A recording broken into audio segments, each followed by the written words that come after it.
But you see, the issue is that if there is no God, and the whole responsibility is yours. Like, for example, you say in your book, Marquez, that the issue is that if you are good, you are rewarded. If you are bad, you are not rewarded. Or you are saying, now, if you don't believe in God, well, there is no such a thing. So the whole responsibility is yours. It does. Well, that's right. And I think that's where we do come back to what Andrew was saying, where it's important to have a society, I think, where children are then allowed to be free, or free to have access to information that can allow them to make the right decisions in terms of what they want to believe in later on in life. Because I believe there's some children also, if the information that they grew up in is just full of nothing more than religious ideas and beliefs, then it would make it even harder for them to know what would be best for them. Yeah. Well, when you started to prepare to write the book, right, did you have in mind what you were going to do? Did you have a plan in your head already? I did not have an idea of what the book was going to be about, actually. All I knew was that the whole process of research and writing was a process I find useful in organizing my thoughts and thinking things through clearly.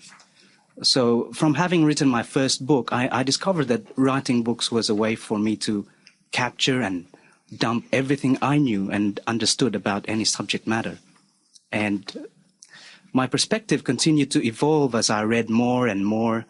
And it didn't matter to me that I did not know where my research was taking me, but I'm happy I've done it. Well, you should be proud of what you have done. Well, you mentioned about the name before, where you were humming and hawing over whether to have which name to have. Right. Don't you think it might have, you've called it the tyranny of God. Yes. Don't you think it might have been more fitting to title it the tyranny of religion, or the tyranny of the Catholic Protestant God? Yes. Or something like that? That's right, yeah.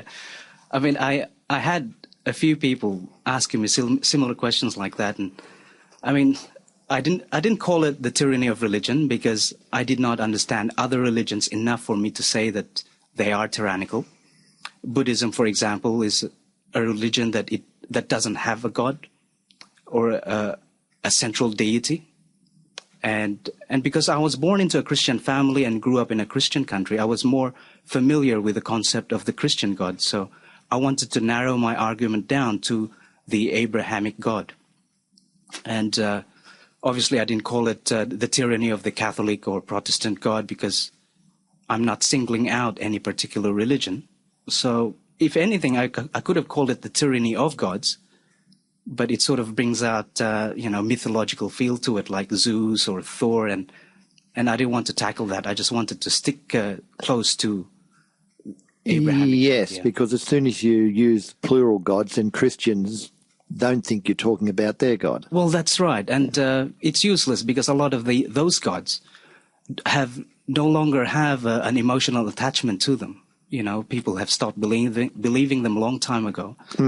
What really is at a discussion now is the Abrahamic gods, the Christian God and the Muslim God and the Judaism God. It's 19 minutes past 11. You're listening to Atheist Age on 3RPP Radio Port Phillip, 98.7 and 98.3 FM, and streaming on the internet.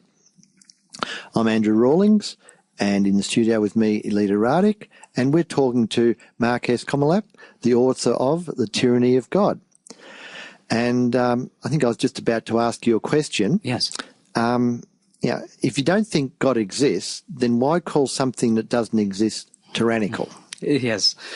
Well, fair enough. Fair question. Now, when I was a child, I used to watch The Smurfs. Yeah, and Gargamel is a sorcerer in the land of Smurfs. Now, even though he doesn't really exist in the real world, I can still think of him as being wicked. So I use in the title of my book, The Tyranny of God, I use it in the same context.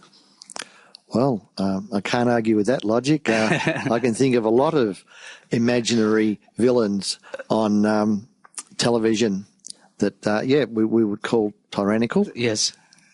Well, who do you think this book is going to benefit? Well, I think what I've done is I researched a lot of information and summarized complex concepts in a way that should be easily understood by most people. And I wanted to make complex concepts easily digestible, if you will, for the average person, much like myself. And, I had to research concepts from varying disciplines like abiogenesis, genetics, memes, physics, and history. I also had a much closer look at the scriptures, more so probably than most religious people that I know. So all these research took me months, and my conclusions and arguments have been compressed in just under 300 pages. So that's information that people can just digest within a few days. Yeah. I'm sure that you've looked at the Bible in a lot more detail than religious people, because really, if religious people really looked at the Bible, they wouldn't stay religious. It is scary, actually, and that's one of the things that I found. Was I thought I was somewhat a Christian, but when I actually went back and looked at these verses, I just don't share them anymore. And I actually have a lot of these verses captured in my book, and perhaps we can go through some of them later on. But it's just... And it's very hard to... I mean, if you don't have the belief, if you don't it's not historical, it's not science fiction, it's just imagination, it's full of controversies, things, cruel things. That's right. A lot of cruelty.